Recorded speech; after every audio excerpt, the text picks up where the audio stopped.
चारों तरफ बादल गरज रहे थे और बरसात हो रही थी। नदी का उफान गांव की तरफ बाढ़ लेकर आ रहा था। गांव के कई घरों के अंदर पानी चला गया था। कई लोग परेशान हो गए थे। चारों तरफ हाहाकार मच गया था। गरीब राखी अपने 4 साल के बेटे श्याम को लेकर बाहर आ गई थी।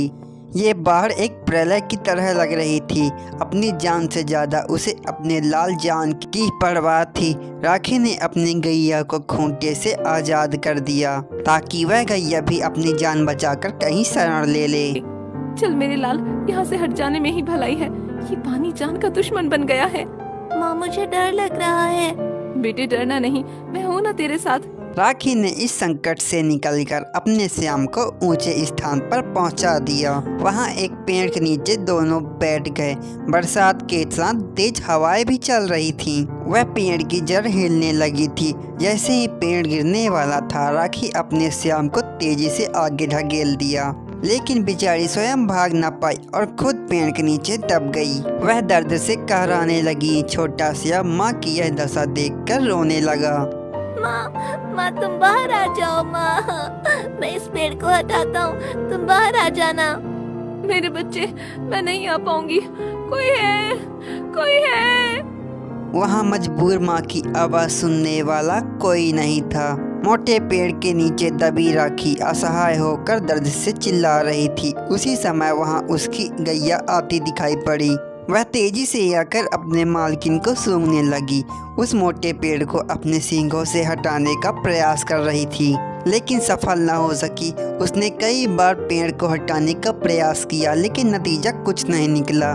राखी बहुत घायल हो चुकी थी। उसकी सांस टूटने लगी और उसकी गैया उसे देखकर रो रही थी। वो मदद के लिए लोगों को बुलाना चाहती थी। वहाँ कुछ लोग आ गए और उन लोगों ने एक हाथी को बुलाया। हाथी ने अपनी सूंड की ताकत से पेड़ को हटा दिया, लेकिन गरीब राखी उठ न पाई। उसने अपने एक हाथों से हाथी को 1 रुपए का इनाम देना चाहा, लेकिन हाथी ने उसे स्वीकार नहीं किया। शायद हाथी गरीब राखी के बारे में पहले से ही जानता था। श्याम अपनी माँ से लिपट गया। उस समय उसकी माँ की आंखें बंद हो गई और श्याम अनाथ हो गया। गांव के लोगों ने राखी का अंतिम संस्कार किया, लेकिन श्याम एक कोने में सुसुकता रहा। उसकी गौरी गैया उसके पास आई और श्याम को अपने मुंह से अपनेपन का होने का एहसास दिलाया, मानो कह रही हो कि मैं तुम्हारे साथ हूँ। बरसात का पानी कम हो चुका था। गौरी और श्याम अपने घर की ओर निकल पड़े।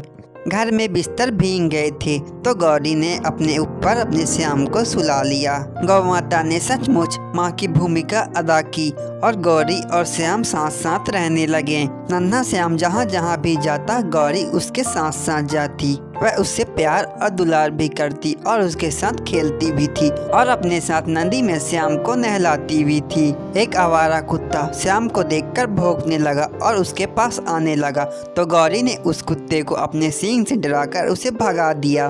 किसी की क्या मजाल जो श्याम का बाल भी बांका कर दे। श्याम को एक दिन बुखार हो गया तो गौरी ने पास के डॉक्टर को बुलाकर उसका इलाज करवाई। डॉक्टर को भी गौरी और श्याम के इस प्यार को देखकर बड़ा आश्चर्य और सुखी मिला। गौरी बेचारी रात भर श्याम के खटिया के पास ही बैठी रही। गाय और बच्चे की इस अनोखे प्यार को देखकर लोग दांतों तले अपनी उंगली दबाते थे। श्याम अक्सर गौरी के ऊपर सवार हो जाता और गौरी भी उसे अपने ऊपर बैठाकर गांव के चक्कर लगाती। गौरी को गांव के लोग बहुत पूज्य मानते थे और कुछ न कुछ खाने को देते थे। उसे खाने से गौरी और श्याम दोनों का भला हो जाता था। इस अनोखे रिश्ते से गौरी और श्याम को बड़ा सुख और आनंद मिलता था। एक दिन श्याम गौरी की पीठ पर बैठकर गांव के बाहर सैर करने निकला और वहां सड़क पर एक दुष्ट आदमी अपने साथियों के साथ गौरी की दांत में बैठा था। उन्होंने श्याम को गौरी के पीठ से नीचे उतारा और गौरी को टेम्पू में मार के डंडा चढ़ा दिया। उन लोगों ने गौरी को टेम्पू पर लेकर चले गए और बेचारा असहाय श्याम रोता और देखता रह गया।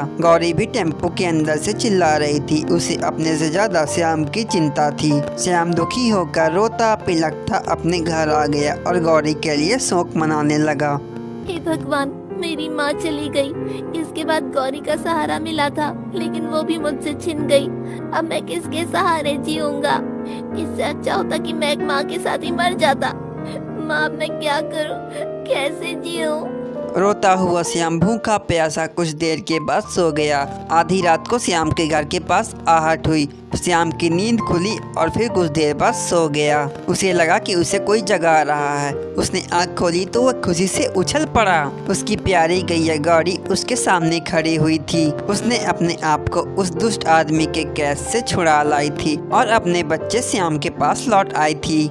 गौरी माँ तुम आ गई। भगवान ने मेरी पुकार सुन ली।